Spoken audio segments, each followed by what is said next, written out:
Good morning, everybody. It's a long time we haven't seen each other, but today it's time to start it all over again and continue talking about food. Okay, I'm going to introduce a new topic for you, and that is food. Food related health conditions. So, health, you everybody know what health is. Health, healthy. Salute, salubre, salutare. So, bad conditions, that's the way you use this word now, conditions. Food related, they have to do with food. So, food can cause you some troubles. You will remember that last year we mentioned the possibility of food intoxication. Okay? There's a bad substance you may acquire with food. Okay? Some bad substances can get into you with food, and they can be poisons of any kind. Okay? Microorganisms.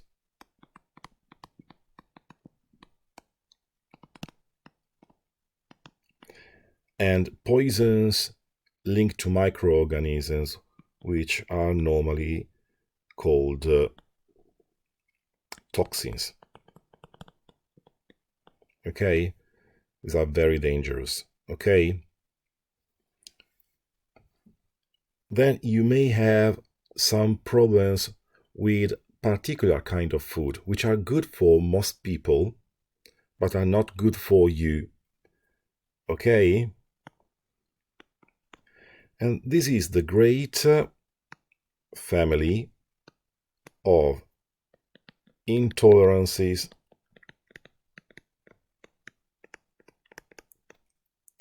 and allergies. Okay? Allergies are characterized by a quick reaction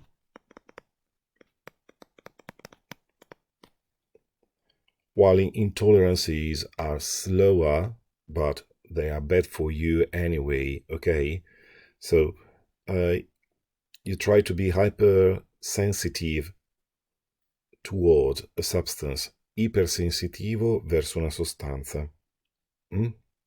So inside tolerances, you may find the celiac disease as well.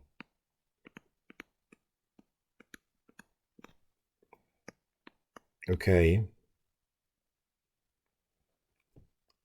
Then you have another family, which are all those troubles, all those illness linked to your metabolism. Okay. For instance, diabetes. And finally, there's something which has to do with your behavior and the way you think about food, or the way you consider food, or the way you use food, la maniera in cui ci si comporta, si pensa, si utilizza il cibo. And those are food disorders. Okay? Those are all the families of food-related health conditions. Okay? Any health conditions, any bad health conditions related to food may be subdivided into one of these categories. So that's it. So as for today, we are going to focus on these categories: intolerances and allergies. And let me go here.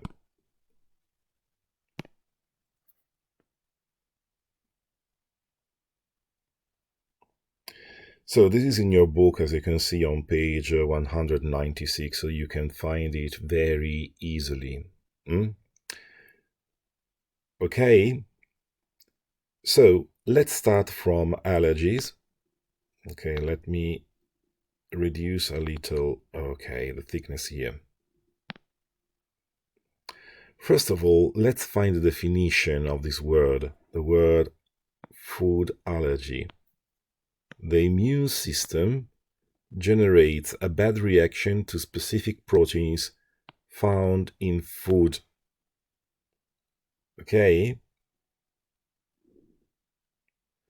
There are 8 types of food that are responsible for the majority of food allergies, and you may want to know this type of food. Gluten, glutine, crustaceans, crustacei, eggs, fish, peanuts, arachidi, but I'd say nuts in general, soybeans, soya, milk and tree nuts in general, okay, chestnuts, walnuts,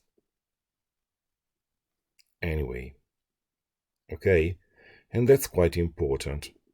On the other hand, you had food intolerance, okay, a bad reaction to a sort of food or ingredient every time a person eats it in large quantities.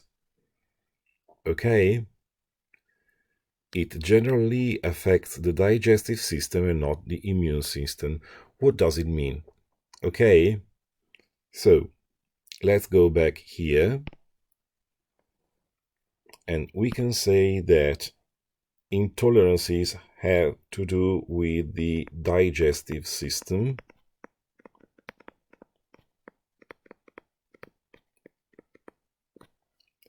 You can't assimilate something because you lack some enzymes and so on, okay? On the other hand, you have a quick reaction from the immune system. Okay? And that's quite important, okay? Because there's a real difference. Digestive system. The digestive system takes its time, and you know that, okay? Think about how long digestion takes to be completed. On the other hand, the immune system reacts in a while, so you may have a real shock here, okay? Why you can't have here. Both are dangerous, but allergies are dangerous as soon as you eat something, okay? You have, for instance, a rash in your skin, an immediate rash, un'orticaria, rash, okay? While on the other hand, you get weaker, you have digestive problems, okay?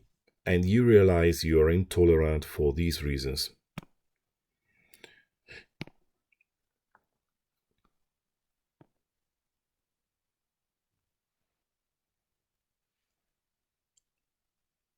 Okay.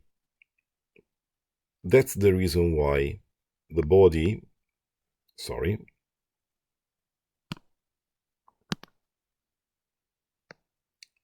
cannot deal with a certain type of foodstuff.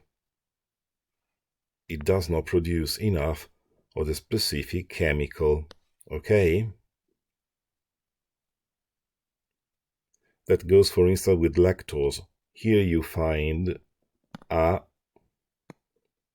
example, okay, of what are intolerances, okay? And by this example, you may understand it better, okay?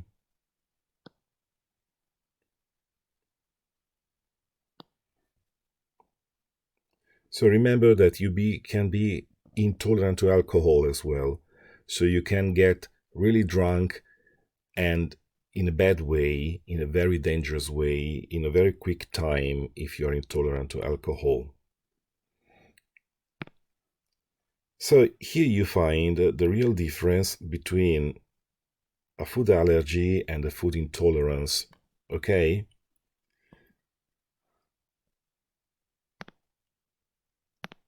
Here you are. So the main difference between food allergy and food intolerance is that allergies produce specific symptoms which usually develop within minutes of eating the food, a pochi minuti, a pochi istanti dall'aver mangiato il cibo, while an intolerance produces more general symptoms, okay, that can develop several hours after eating, okay? The other difference is the quantity of food. Remember, you just need a little food, a very little food to have allergy. You have to eat something more to have intolerance or to have the symptoms of intolerance, okay? The symptoms of a food allergy can be life-threatening, okay? Whereas the symptoms of a food intolerance are unpleasant but not usually dangerous. It depends. Anyway, life-threatening. Allergies are life-threatening, okay? You can choke. You can really die. Si può morire. Life-threatening. Minaccia la tua vita. On the other hand, the symptoms of food intolerance are unpleasant, okay? Imagine if you are lactose intolerant, okay? So, some basic words here and some keywords you may find here are these, okay? So let me emphasize it by using this pen. Okay. Immune system is a keyword here, okay? And 8 types of food, okay? Bad reaction is also a key concept here. On food intolerance, okay, the key word is the digestive system, remember? And large quantity is a key concept for food intolerance. So remember this difference. Read these texts through and do this exercise. I will give you more homework, okay, which you'll find on your register. So check it out and start learning about this. Bye-bye.